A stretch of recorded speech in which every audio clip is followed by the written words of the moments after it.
Welcome to the Concussion Fix podcast, where we lift the veil on concussion recovery and empower you with real answers to real questions about persistent concussion symptoms. Each episode, you'll hear real, live Q&A sessions with real members of the Concussion Fix program, an online recovery program that has helped more than 3,000 people find relief from their persistent concussion symptoms. Guided by our experienced clinical team, Dr. Paul Hrkal, Melinda Krynen Hill, and myself, Dr. Cameron Marshall, we're here to share insights, empathy, and a clear path forward. In order to protect the privacy of the members, we have stripped away names and blurred faces. Please remember all information shared is for educational purposes only and should not replace medical advice. If you need extra support and guidance for your recovery, we encourage you to check out the Concussion Fix program by visiting concussiondoc.io or Google Concussion Fix and read some reviews and see if it's right for you. Whether you're looking for answers, hope, or just a little bit of encouragement, we're here for you. You're not alone. Recovery is possible, and it starts right here.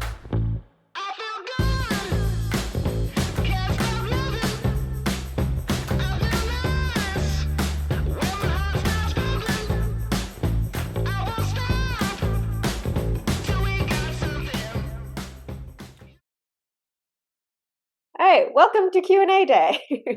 We can go to our first question. So my question is for Dr. Cameron Marshall. Basically right now I've seen 3 different chiropractors, and I kind of messaged you about this in the news feed. Or actually I talked to you about this, how they were doing, like, I guess the old school method of chiropractor where you kind of just go for like 5 minutes every week and they just do adjustments or some light work, but nothing like deep tissue massaging or anything. Um, and I'm gonna try another guy today and see how he does it. But I don't know. Do you think I should just like keep trying people, or I'm also honestly just considering like just I mentioned this last time also, like just flying out and seeing you in Toronto if that's possible or not. I mean, I would I probably have to see you, like, once a week for it to work?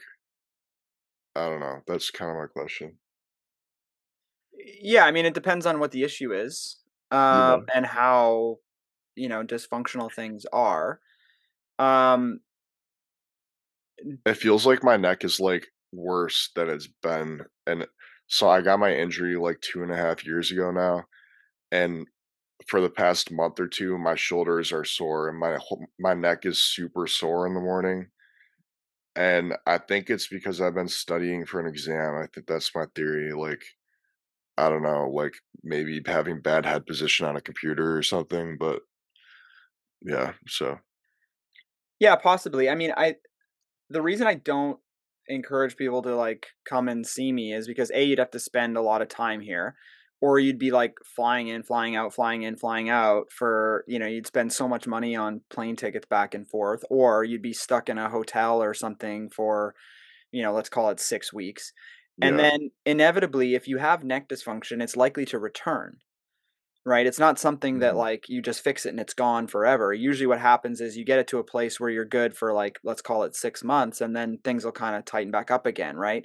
Like any injury, right? If you've dislocated your shoulder in the past, it's likely that you're gonna dislocate it and it's gonna give you problems for a long time, right? You can get treatment to reduce that, right? But it's generally gonna have some issues going forward. Same thing with knee issues, or, you tear your meniscus in your knee, it's going to constantly give you problems for forever. Same thing with neck. And so by you saying, okay, well, I'm going to be your guy, you're going to fly here, you're going to spend 6 weeks with me, you're going to go home, and a few months from now, it's going to tighten back up again.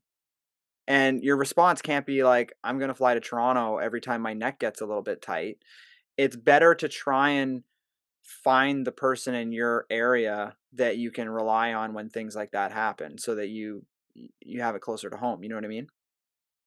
Um, Yeah. Now that being said, I've done this. Like, I had a girl come from Germany and stay here for like 4 months. She came, she stayed, she was in like she got an apartment here, like she was renting, she stayed, and then she's gone back to Germany. She's fully recovered and she hasn't really had any issues. So I mean that can happen too, but it's a big commitment to be away from home.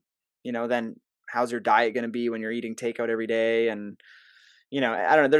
It's just not as clean. So my recommendation always is to really just keep kind of trying to find something closer to home. Now, have you gone the ART route? Like, have you gone to the ART website as your first line of defense, or you just going Cairo?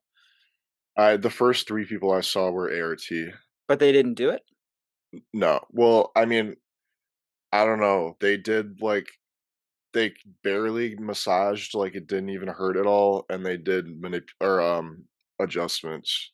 So, I don't know if that's ART or not. Yeah, I mean, ART is like a technique, right? So if they do like 3 passes, they could say they're doing ART, but like my treatments, for example, are about 45 minutes. Is Sometimes that common, or is that something that I'm no, gonna just have to, like, keep looking at it's all of not them for? it's not common. The reason I spend that much time is because I charge a lot more for it. Like Okay, the average chiro that's treating a whole bunch of different conditions, they're gonna charge their typical chiro rate. Let's call it $100 a session. Well, in order to make that financially viable, they have to see a lot of people, right? Whereas I'll charge $350 a session, but I'll spend time with people. You know what I mean? So it's just a different model because the only people I treat are concussion patients. mhm. So I just know that for these patients, I'm going to need more time. So I just block my schedule accordingly and charge accordingly, and I can spend that time. So I don't think it's common. Um, but that being said, I would still try to find somebody closer to home. Like even if it's like 20 minutes, like that's still going to be a lot better than like somebody who spends 5. Um, But how do I make sure immediately that it's gonna work instead of having to wait, like, weeks and weeks and just seeing if they kinda do like, if they actually know what they're doing when it comes to head stuff? it's not even head stuff you're after. You're after neck stuff, right? Yeah, That's the distinction. Don't worry about the head stuff. What you're looking at is somebody who's really proficient with necks that has a lot of experience in treating headache disorders. okay, Because the reason they're good at headaches is because they're good at necks. So it's like you got to go to their website, look at the conditions they treat, and if like headache is a big component of what they do, then they're probably pretty decent at treating, neck issues. Um how are you going to know whether or not you're in the right place in the first go? That's harder to say, but I think you can if you go to those manual therapy videos that I did, like does it kind of look like that? uh-huh, Give or take. It doesn't have to be exact, but like does it kind of look like that? If so, then okay, that's worth spending some time to try and see if it's going to be helpful or not. If it's like you go in and the guy, it's just like quick crack, crack, crack, see you later, you could probably assume that's not going to be the right place for you. mhm, So that's maybe a way to do it is like if you go in and they actually like, okay, I'm going to work on this, I'm going to work on that, and then I'm going to, work on this a bit, and then okay, you know, and they're doing a lot of soft tissue stuff, then okay, now this seems different than what I've had before. I'm going to give this, 4 to 6 weeks to see where I'm at. Do you know what I mean? Where are you located, by the way?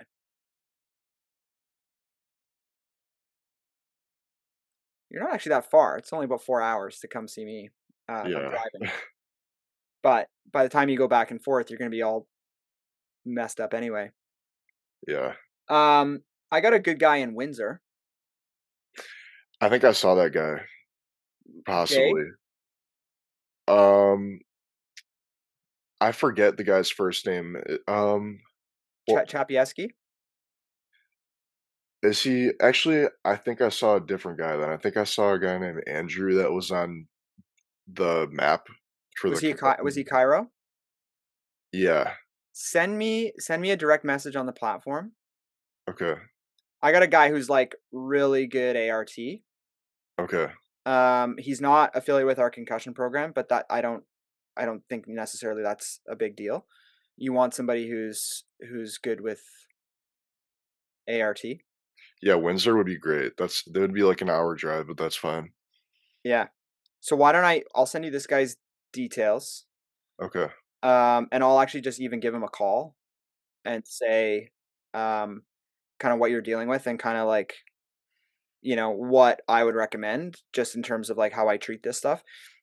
He'll know exactly what I'm talking about. And that might be a good try just because it's not as far as me. Uh, yeah, send me a message in the platform. Okay, that sounds great. Thank you. Okay. Okay, next up is Yes, hello everyone. I think my question or my questions are for Dr. Hrkal as well, related to diet. And hearing about it feels maybe a little easy, or I don't know, but I will still ask it. So I just started with a bit of the diet in my first week that you proposed. And I have been lactose free and gluten free for a long time, so I think that will not be a big problem. But the first part of the question is about dairy. As I'm living in Switzerland, we do have great cheese, and I love cheese, and there's a lot of lactose free things. But what I haven't really understood in all the models is what is the impact on the dairy in regards to health of the brain or the inflammation. As I also tried a bit of Chinese medicine, a bit of Ayurveda, and everything has similar aspects, but they're all not the same. I'm wondering, is the yogurt now good or not, or the bit of cheese, or how do I deal with that? Yeah, very good question. It's a really common one we get a lot. Have you worked through the 1.0 or the 2.0 course? 2.0.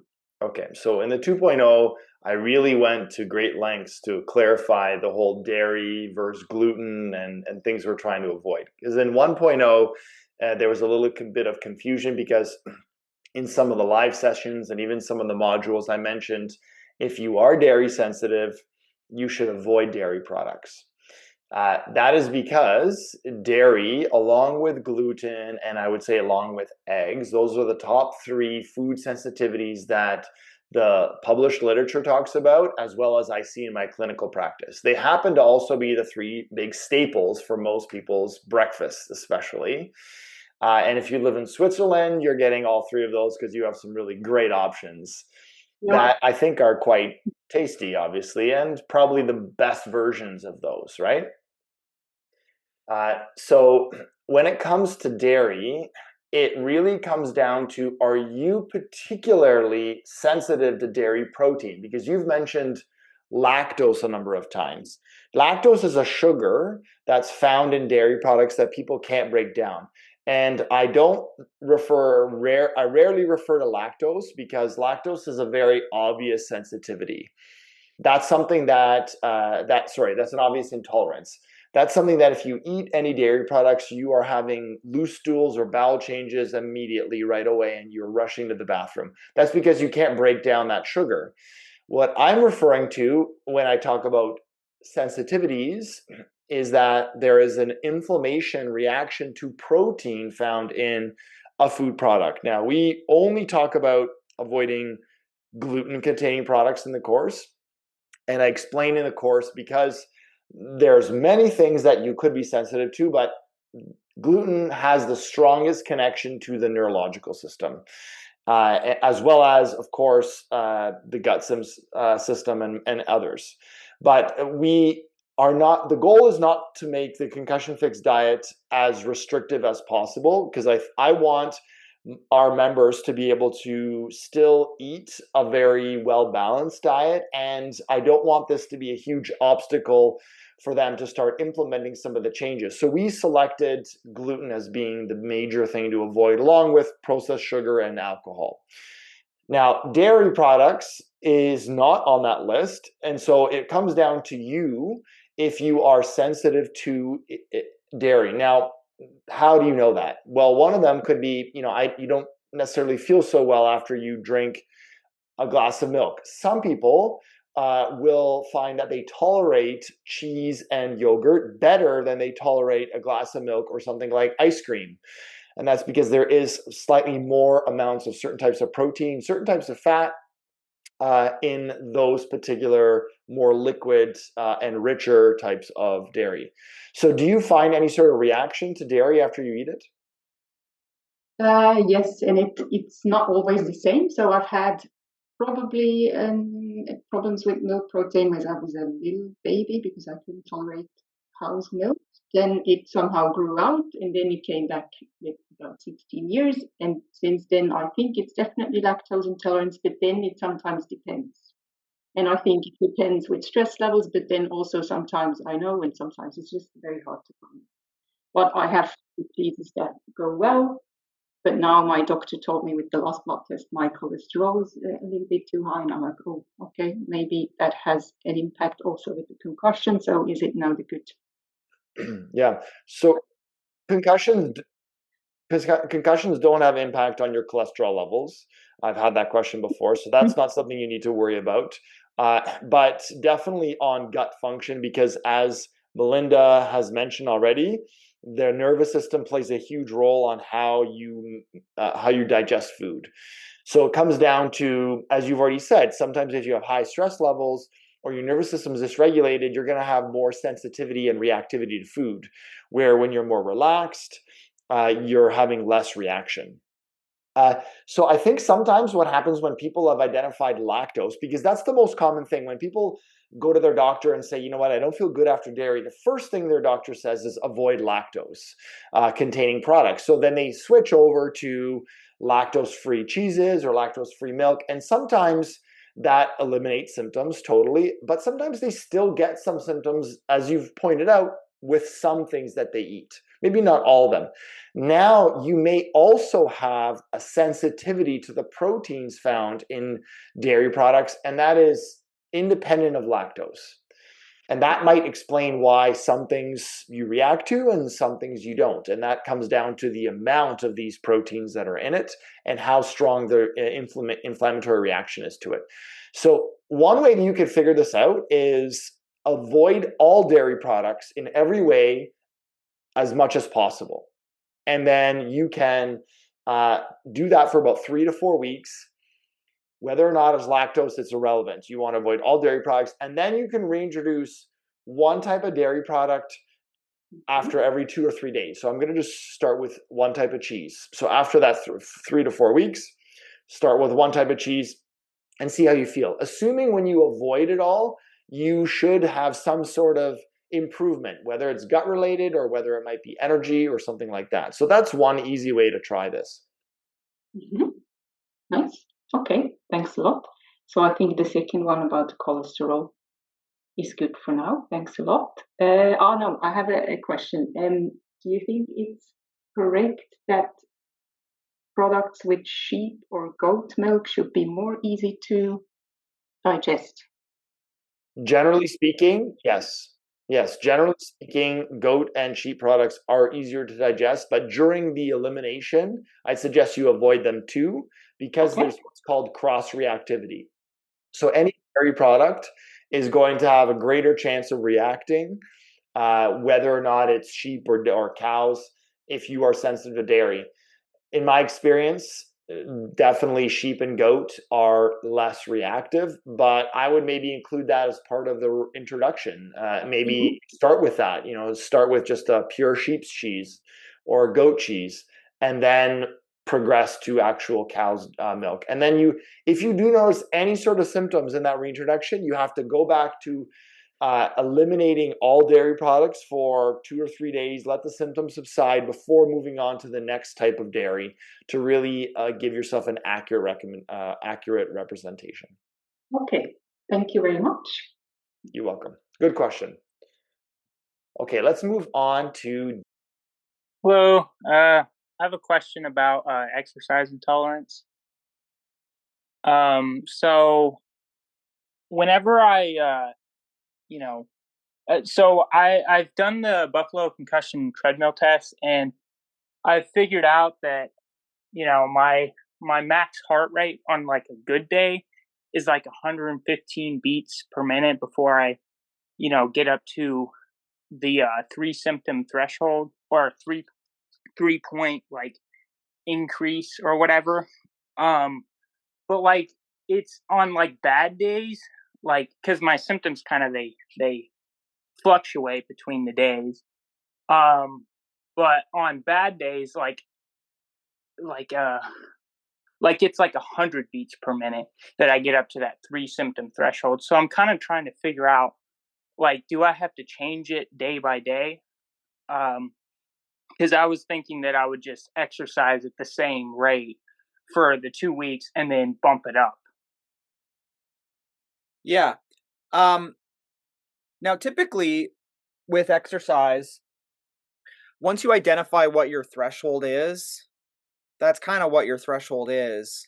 And you should be able to exercise at 80% of that with no issue for the next 2 weeks.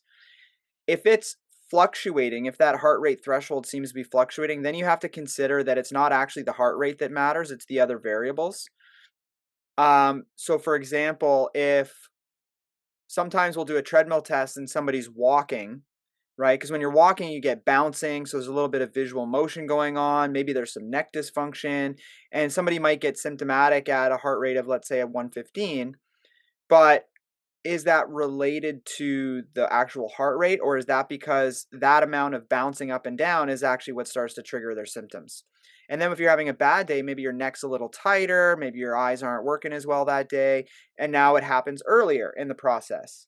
Is that because your autonomic system has gone down and you're now have a new heart rate threshold, or is it because the type of exercise you're doing? So have you tried doing it, let's say, on a stationary bike where you're removing that visual motion piece? No, I've only ever done it on the treadmill. But I guess I could try that. I'd have to get a gym membership.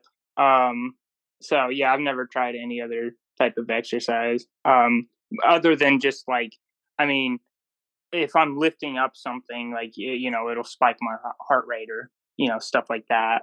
Yeah, but that's also engaging your neck and shoulders and everything else, right?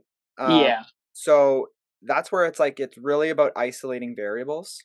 So if you notice that it's inconsistent, I would start wondering if other variables are the reason for that. And then I would try a different exercise modality. Bike is an easy one because it kind of keeps you stationary, and removes kind of the visual motion piece from it. So I would recommend kind of trying more of a bike protocol to see if that heart rate really is the factor or if it's something else. And the way that we typically do the bike test, just for your knowledge, is that you need a bike that kind of measures RPM, right? Like your pedaling cadence, how fast you're pedaling. And then what you want to do is you want to find kind of a comfortable pedaling cadence. So you basically set the tension to 0, find a pace that works well. Usually it's around 60 to 70 RPM, right? So it's just kind of a nice pedal. And then what you do is you bump the tension up slightly and you monitor your heart rate. Once you bump the tension a little bit, your heart rate will start to climb, and then it'll kind of stabilize and plateau. And then once it kind of stabilizes and plateaus for, let's call it 30 seconds, then you bump the tension slightly again, and then your heart rate will go up, and then it'll plateau and stabilize. Once it stabilizes for about 30 seconds, bump it again. And you just keep doing that to kind of go in this stair-step fashion to try and figure out at what heart rate those symptoms increase by 3. Then that'll be your threshold. Then you take 80% of that, and then you exercise at that 80% level for 1 to 2, or I would say for your case, 2 weeks. And then you come back and you retest yourself. So again, start with 0 tension, 60 to 70, increase it slightly, you get that rise, and then plateau, and then just keep doing that until you get your 3-point threshold. That's your new threshold. Take 80% of that and do that for the next 2 weeks at that 80% threshold. You may want to try that just to kind of take those other variables out of the equation, because that might be what's driving this. Okay. I also have a small question about just the like if I'm like, lifting stuff, and like there's like some days where like just walking up the stairs, it feels like I'm like going past my threshold.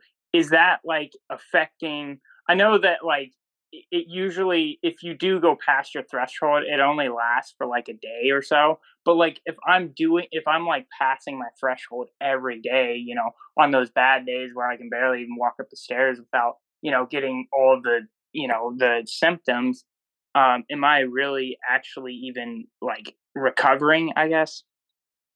I wouldn't worry about those temporary things, right? Like you go up a flight of steps, it's like, yeah, your heart rate spikes up, but it's not like you're exercising at that level, right? Like I wouldn't worry about any of that stuff.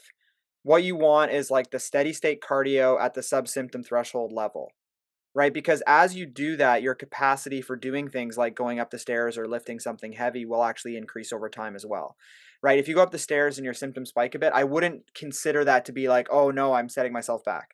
That's not the case. If you were to exercise at that heart rate for 20 minutes, yeah, you're banging your autonomic system into a wall. But like these little temporary things like, oh, I have to go up a flight of steps, my heart rate's going to go probably above my threshold, but it's so temporary that like, okay, whatever. I wouldn't even worry about that in the slightest. You just don't want to sustain exercise at that level. Okay. Does that make sense? Yeah. Yeah. Thank you. And then as you get on a good routine of doing this and sticking with that 80% level and then retesting every 2 weeks, and that increases, your capacity for doing those other things is going to go way up. So climbing stairs won't be symptomatic provoking anymore because that'll actually even be below your threshold. Oh, okay, cool. Right? So it's just getting on that routine. And I think that there could be other variables at play just given the fluctuations that you're experiencing. Mm-hmm. But also it's like you also have to consider like how much is your anxiety level playing into this, right? Like have we done enough work with Melinda's section to have the tools in place so that if things do spike, I can calm it down. So there's other things to consider there. Yeah, I've kind of thought that it could be definitely related to that as well. Like I've noticed that the same symptoms they spike whenever I, like like whenever I'm watching a movie. I've heard that like, screens can kind of, stimulate your sympathetic state or whatever. So and it's like the same symptoms as whenever I'm exercising or similar symptoms. So, yeah. Yeah, and it could be that, anxiety response. Like screens in and of themselves can kind of be stimulating just because they do kind of flicker at you and they can be bright and stuff like that. But then it's what's my response to this? If I have this idea or belief that screens are bad and now I'm here sitting watching a movie, what's that now going to do to is that going to make it worse because my kind of autonomic response or my anxiety response in relation to that? Right? So we have to be able to kind of separate those two. Right. So it could be something like that. So are screens kind of the same way in terms of exercise where you kind of slowly build your tolerance to it or? Yep. Yep. Okay. So what you're looking for more so is like time, right? So if I'm going to sit down and do computer work, I want to kind of set a timer and I want to figure out how much time I spend on a screen before I kind of have that 3-point increase. Okay, I can go for an hour before I hit that symptom increase. Okay, that's my threshold. So now I want to take 80% of that. So from an hour, maybe I drop down to, 45 to 50 minutes, right? That's 75 to 80% of an hour. So now I know I can stay in there because it's below when my symptoms increase. So I'll do that. 45 minutes is going to be my cutoff point for the next 2 weeks. Then I'm going to sit down again after 2 weeks, set a timer and be like, let's see how long I can go. Now maybe I can get to an hour and a half. Okay, great. Now I'm going to set my timer for the next 2 weeks at an hour and 15 minutes. So I'm below my threshold. Then after 2 weeks, I'm going to set my timer and sit there and see how long I can go. Now I can get to 2 hours. Okay, now I'm going to sit down for an hour and 40 minutes when I do it. You know what I mean? So it's this gradual, it's like you challenge it, figure out what your threshold is, and then drop it slightly, stay there for a few weeks, and then re-challenge it again. Find out what your new threshold is, drop it slightly, stay there for 2 weeks, challenge it again. And you're constantly kind of stair-stepping up in this gradual reintroduction. All right. Thank you. You're welcome. Is next? Yes. Good afternoon again. I have a follow-up question from last week. I asked questions about dizziness, vision, and neck. And I didn't really understand how, when you have difficulty with patterns, when you see patterns or when you see the leaves in the forest, how is that related to neck issues? And the same with the accommodation problems with the eyes. What is the relation with the neck, or how does it work? Because I cannot explain it to other people because I don't really understand. No one really understands it. So I can't really give you like an explanation of like it's this particular pathway in the neck. But what I do know is that it can be involvement from all three systems. It can be a visual problem, right? It's kind of like this thing called an optokinetic reflex, where it's like any type of like moving patterns, or even just, it could be just visual motion sensitivity, right? Because your eyes are picking up all sorts of different stimulation when you're walking through kind of a patterned area. So it can be neck related because your eyes and your neck communicate. So there's kind of feedback loops from that. So if your neck is dysfunctional, your eyes can become dysfunctional, even in the way they move together and they pick up different things. So by fixing the neck, sometimes you can alleviate some of those visual problems. But the problems you're experiencing could also be visual.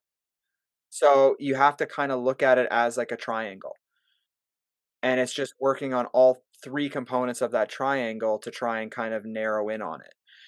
It's impossible to tell which one is visual, which one is neck, which one is vestibular, right off the bat, right? So even like our vision therapist, for example, she'll pick up all sorts of eye issues. But what she'll also say is, I want you to start getting your neck treated while I work on this stuff. Because I don't know if the eye issues you have are actually purely visual or if there's some that are coming from the neck. And so we work on both together. So that's all. Like, that's really all we need to understand, is that your neck influences visual function influences neck function, and vestibular is in the middle there too. So all three of those systems have to be giving you congruent information. If one of those systems is giving you different information than the other two systems, then you feel out of whack and off balance and dizzy.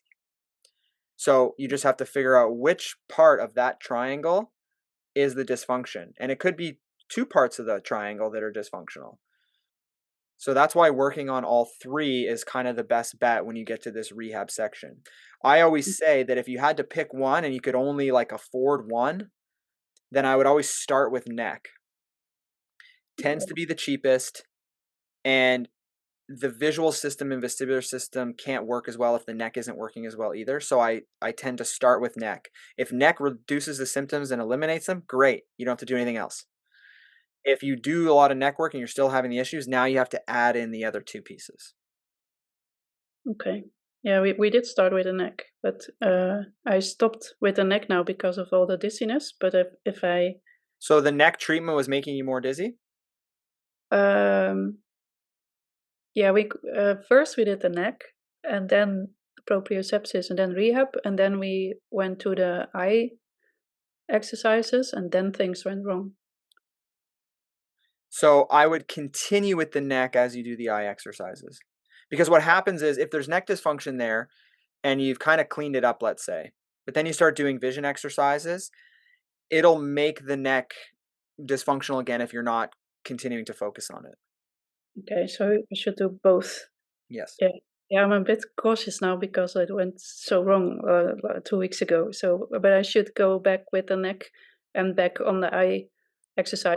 So think about it. Like, let's say you have some neck dysfunction and we treat that, and now you're starting to feel a little bit better, but there's still some lingering issues.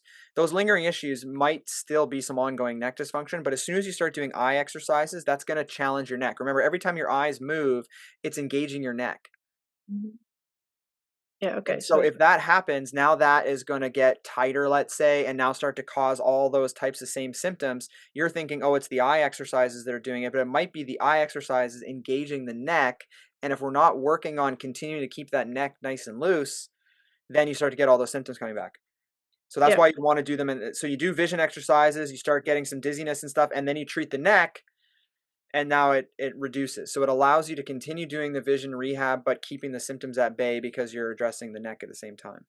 Yep. Okay. That's a good answer. I get that. Thank you. You're welcome. Next up is I just have a quick question on nutrients and tinnitus. I just recently watched the Key Nutrients for Brain Recovery seminar from Dr. Hrkal, in which you mentioned that according to which type of tinnitus you have, you mentioned 2 different ones. There are some different things you can take, supplements. And I just wondered, how can I know which kind of tinnitus I have? Okay, so the healthcare provider that you're working with can give you some insight on what type of tinnitus. Also the symptoms that you have. So like one of them is what's called pulsatile tinnitus, which has to do with blood flow. So when you feel it, does it kind of come like a whoosh sensation? Sometimes I have this kind of sensation that like sometimes it feels like I can hear my pulse in the ear, but it's also like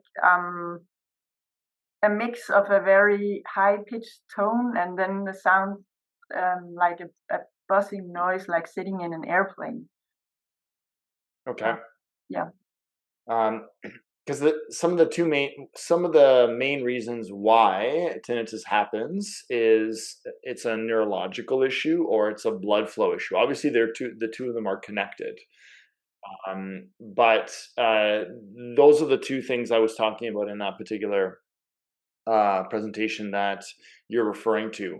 And if it's a blood flow, then we can look at things like, for example, things that are going to regulate blood flow. So ginkgo biloba is probably one of the ones that are most well known for improving blood flow to the brain. But when it comes to neurogenic type of tinnitus, then we're looking at other kind of like more typical nerve supportive botanicals or nutrients. So obviously omega-3s I think would be beneficial for both of them because they address both. Those are the high DHA, so that section I think applies. There was a substance called palmityl ethylolamide or PEA, which has the effect on the nerve function, especially neuropathic conditions, so that can be helpful. There's a number of other pieces of research on antioxidants like pycnogenol. Again, I know this is above the scope of the course, but I think I mentioned some of these in that particular presentation. So I would go back, re-listen to it if you can, pick up the exact things I was talking about, and then hopefully you can determine, do you have that more blood flow pulsatile tinnitus? It will sound almost like a pulse or a wave. Or if it kind of comes and goes and it's like that high-pitched buzzing sound without kind of any sort of fluctuation, that's more neurogenic. Okay, great. Thank you. You're welcome. Okay, I think that's it. Nikki, we'll turn it back over to you. Yes, great questions today. A lot of really, really great ones. Great comments in the chat as well. I hope everyone has a fantastic day. We are already at 11:15, so we'll kind of end it there. And have a great day, everyone. Bye. Goodbye. Thank you for tuning in to the Concussion Fix podcast. We hope you found today's episode helpful and that it gave you a little more clarity, hope, and confidence on your road to recovery. Remember, every step you take matters, no matter how small it may seem. If you feel that you could use a little more support on your healing journey, check out the Concussion Fix program. Just visit concussiondoc.io or simply type Concussion Fix into Google and read some of the reviews from people who've already walked this path. With over 3,000 success stories and an average symptom reduction of nearly 50% in just the first few weeks, it might just be the help you need to break through. Thank you again for listening. If you found value in this episode, please share it with someone you think could benefit, and don't forget to subscribe so you never miss a session. Until next time, stay hopeful, stay curious, and continuously remind yourself that recovery is possible.